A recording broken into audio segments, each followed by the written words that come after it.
2 gün bundan öncə Netanyahu İsrailinin qəbul etdiyi bir qərar haqqında danışmaq istəyirəm.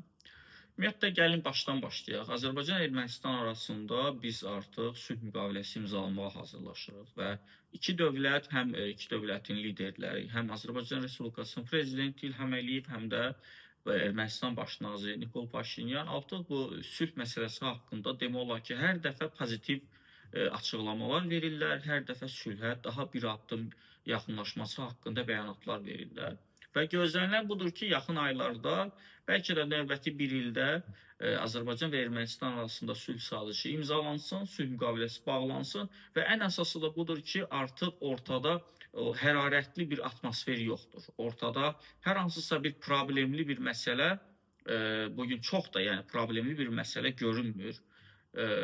Amma bunun fonunda biz görürük ki, zaman-zaman gah Rusiya, gah Fransa kimi ölkələr, indi də İsrail kimi ölkə artıq necəsə yenidən bu iki xalq arasında, Cənubi Qafqazda bu iki ölkə arasında hər hansısa bir yenidən qalmaqal, yenidən böyük bir tarixi ədavəti necəsə qızışdırmağa çalışırlar və bugün heç Ermənistan Respublikasının baş naziri olan Nikol Paşinyan üçün heç də maraqlı olmayan qondarma erməni soyqırımını 111 ildən sonra yenidən gündəmə gətirən bir İsrail dövləti biz görürük. Bu videoda mən ümumiyyətlə danışmaq istəyirəm ki, Azərbaycan dövləti, Azərbaycan Respublikası əgər Türkiyə və İsrail arasında seçim arasında qalacaqsa, hansını seçməlidir?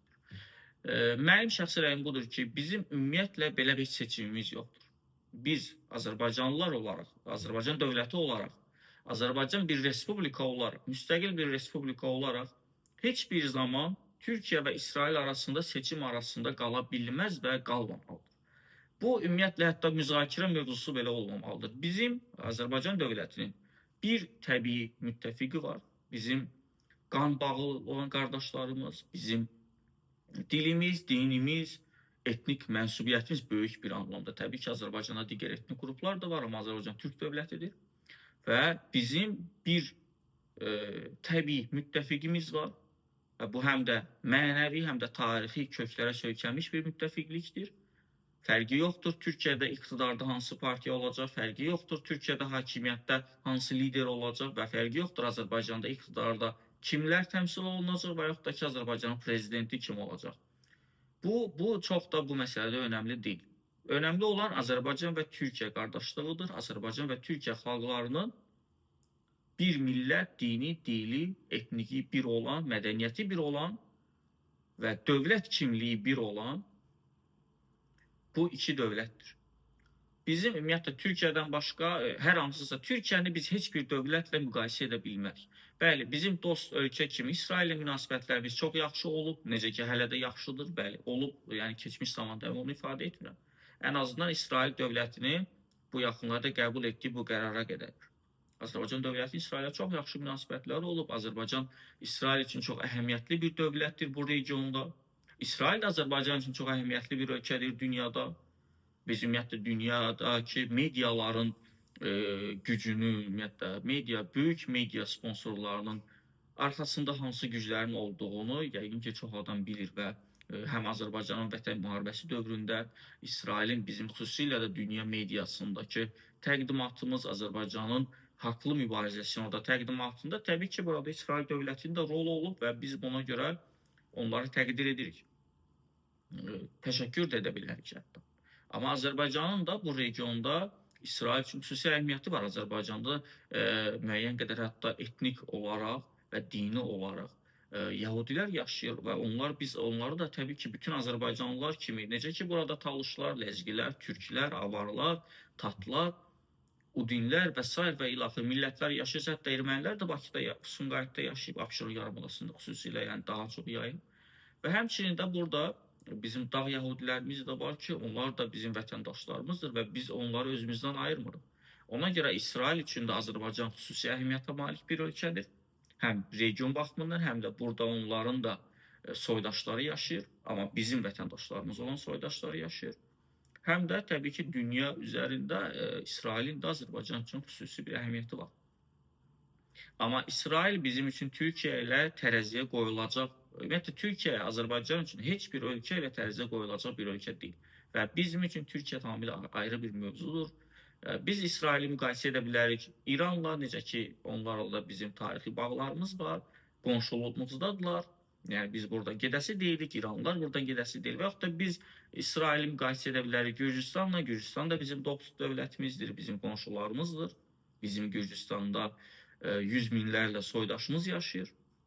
Biz İsraili müqayisə edə bilərik Türkiyə, Rusiya ilə, üzr istəyirəm. Orada bizim milyonlarla soydaşımız yaşayır. Bizim vətəndaşlarımız hətta gedirlər oraya işləməyə. Biz bəli, dost ölkələr kimi biz onları müqayisə edə bilərik. Və yaxud da ki, Böyük Britaniyanı müqayisə edə bilərik və s. və ilaxır. Amma Türkiyə ümumiyyətlə tamamilə ayrı bir mövzudur. Və bugün Netanyahu'nun öz şəxsi bəlkə də ambisiyalarından irəli gələn, öz şəxsi hikkələrindən irəli gələn bu verdiyi qərar düşünürəm ki, Azərbaycan və İsrail münasibətlərinə də pis təsir edəcək. Və hətta gəlin xatırlayaq, bu yaxınlarda CNN-də Azərbaycan əleyhinə bir yazı getmişdi. Necə? Nə mənada? Yəni Azərbaycan əleyhinə orada göstərilirdi ki, həmin ümumiyyətlə materialda belə bir yer var idi ki, İran-İsrail savaşı zamanı İsrail ordusu Azərbaycan üzərindən də istifadə edib. Və bu açıq-aşkar bir təxribat idi. Bu Azərbaycanı İranla, onun qonşuluğunda olan bir ölkə ilə üz-üzə qoymaqdır. Halbuki Azərbaycan dövlətinin, bəli, biz nə qədər də hökumətin pis işlərini tənqid etsək deyil, həm Əliyevin vahid bir qərarı, vahid bir baxışı var idi bu müharibəyə. ABŞ, İsrail, İran üçbucaqlı müharibəsinə ki, biz bütün dünyada və öz regionumuzda sülh istəyirik və biz bu heç bir mənada biz bu müharibə iştirakçısı olmayacağıq. Amma bütün bunlardan sonra CNN-də o cür material dərc olundu, İsrail dövləti də bunu təqzib etmir. Və bu nə anlamına gəlir? Bu anlamına gəlir ki, bəli, biz bunu təqzib etmiriksə, artıq qarşı tərəfə, yəni İrana bir mesajdır ki, baxın da siz Azərbaycanla orada necə davranırsınız, davranın. Bizi kimlərləsə üz-üzə qoymaq, ümumiyyətlə Azərbaycanı imkanları olsa bəlkə də bir poligona da çevirəcəklər. Biz buna qarşı olmalıyıq. Bizim Türkiyə ilə müttəfiqliyimiz, bizim Türkiyə ilə Şuşa bəyannaməsi imzaladığımız Şuşa bəyannaməsi xüsusilə həm də bunun üçün buna görə bizim üçün vacibdir. Təbii ki, Şuşa bəyannaməsi mən keçən videoların birində də qeyd etmişdim. Şuşa bəyannaməsi olmasa da Azərbaycan-Türkiyə müttəfiqliyi ümumiyyətlə var. Amma bunun ən azından dünya çapında onların da qəbul etdiyi, gördüyü, bilməsi üçün bizim bir sənədə, bir mühürlü ştamplı bir sənədə ehtiyacımız var idisə, o da Şuşa bəyannaməsi oldu. Amma təbii ki, biz başa düşürük ki, həmin o bəyannaməyə qədər də Türkiyəyə və yaxud da ki, Azərbaycana hər hansısa bir kənar müdaxilə olacaqdırsa, biz də onların ümumiyyətlə köməyinə çatacaqdıq, onlar da bizim. Və təbii ki, Türkiyə dünyanın ən böyük ordularından birinə malikdir, ən güclü ordularından birinə malikdir. NATO kimi bir hərbi birləşmənin ən güclü 2 və yaxud da ki, ən pis halda 3-cü güclü ordusuna malik bir ölkədir. Və ona görə də Türkiyə bizim üçün təbii ki, çox önəmlidir. İsrail-Azərbaycan münasibətlərində bu son baş verənlər ümumiyyətlə təbii ki, mənfi təsir göstərəcəyini mən düşünürəm. Çünki Azərbaycan üçün Türkiyə vazgeçilməz bir ölkədir və fərqi yoxdur Azərbaycanda iqtidarda kimdir, kimlərdir. Fərqi yoxdur Azərbaycandakı media kimlərin vasitəsilə və hansı media orqanları, hansı media qrupları kimlərin təsirindədir. Amma Azərbaycanda Türkiyə əleyhinə propaganda aparmaq və yaxud da ki, Azərbaycan dövləti daxilində Türkiyə əleyhinə hər hansısa bir addımların gedilməsinə mən açıq inanmıram. Həm indiki iqtidar dönəmində, həm də xalqın özündə, bizim xalqımızın ümumiyyətlə Türkiyə ilə münasibəti izah olunmaz dərəcədə möhtəşəm bir bağlar üzərindədir. Və bu, bəlkə də bizdən asılı olmayan bir bağlar üzərindədir. Bu, min illərə bağlı olan bir mənəvi bağlar üzərində formalaşıb. Və ümid edirəm ki, gələcək üçün də bu belə davam edəcək.